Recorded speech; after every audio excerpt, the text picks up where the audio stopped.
So நம்ம அடுத்து பார்க்க போகிறது என்ன அப்படின்னா performance grading index. Okay, performance grading index PGI அப்படின்னு சொல்லுவாங்க ஷார்ட்டா, செயல்திறன் மதிப்பீட்டு குறியீடு. ஏர்லியராக இது வந்து யூனிட் 9ல இருந்தது, டெவலப்மெண்ட் அட்மினிஸ்ட்ரேஷன் அந்த இது கீழே வரும். பட் இப்போ கம்பைன் பண்ணி யூனிட் 5க்கு கீழே வந்துருச்சு. Okay, economics plus development administration. So அது கீழே இருக்கிற கொஸ்டின் இது. செயல்திறன் மதிப்பீட்டு குறியீடு. ஸோ ஆப்ஷன்ஸ் வந்து rural technology development, employability skills, industrial location, the status of school education. அதாவது வேளாண் தொழில்நுட்ப முன்னேற்றம், வேலை உருவாக்க திறன்கள், தொழில்களின் இட அமைவு, பள்ளி கல்வி தரநிலை அப்படிங்கிறத சொல்லியிருக்காங்க. ஸோ இதில் கரெக்டான ஆப்ஷன் என்ன அப்படின்னா answer the status of school education, பள்ளி கல்வி தரநிலை அப்படிங்கிறது.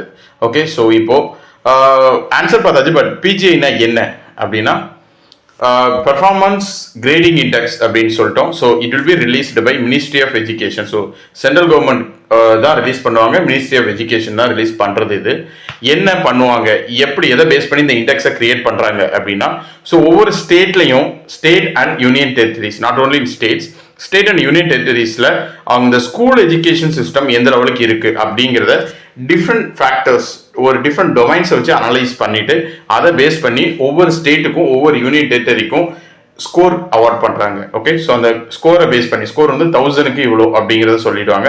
அதை பேஸ் பண்ணி ரேங்க் 1 and 2 அப்படிங்கிறது இதாகுது. ஓகே, ஸோ மேஜராக சொல்லணும்னா இதில் 6 டொமைன்ஸ். இது ரொம்ப இம்பார்ட்டன்ட். இந்த மாதிரி விஷயங்கள் இவ்வளோ டீப்பாக உள்ள போய் கேட்க மாட்டாங்க. இதுவரை தெரிஞ்சது PGI என்ன அப்படிங்கிறது போதும். இதுக்கப்புறம் அதோட ரேங்கை பற்றி சொல்கிறேன், அந்த ரேங்குமே தெரிஞ்சுக்கிறது நல்லது. But just for information 6 domains.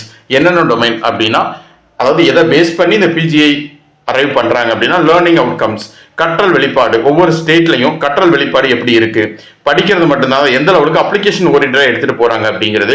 Access, okay, so எல்லாருக்கும் அந்த எஜுகேஷன் சிஸ்டமை ஆக்சஸ் பண்ண முடியுதா. அடுத்தது இன்ஃப்ராஸ்ட்ரக்சர் ஃபெசிலிட்டி, எந்த லெவலுக்கு இன்ஃப்ராஸ்ட்ரக்சர் இருக்கு அப்படிங்கிறது.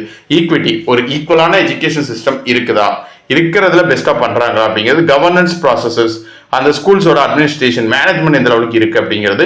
ஃபைனலா teacher education and training, teachers வந்து பர்டிகுலர் கிரைட்டீரியா மீட் பண்ணி அந்த குவாலிட்டியோட இருக்காங்களா அப்படிங்கிறது. இதெல்லாம் பேஸ் பண்ணி ரிலீஸ் பண்ணியிருக்காங்க. கடைசியாக ரிலீஸ் பண்ண 2021-22. அதுக்கப்புறம் PGI இண்டெக்ஸ் வெளியே வரல. ஓகே, ஸோ இதுபடி பார்த்தா ஃபர்ஸ்ட் வந்து ஃபர்ஸ்ட் சண்டிகர், ஆக்சுவலாக it is union territory. Score வந்து 659.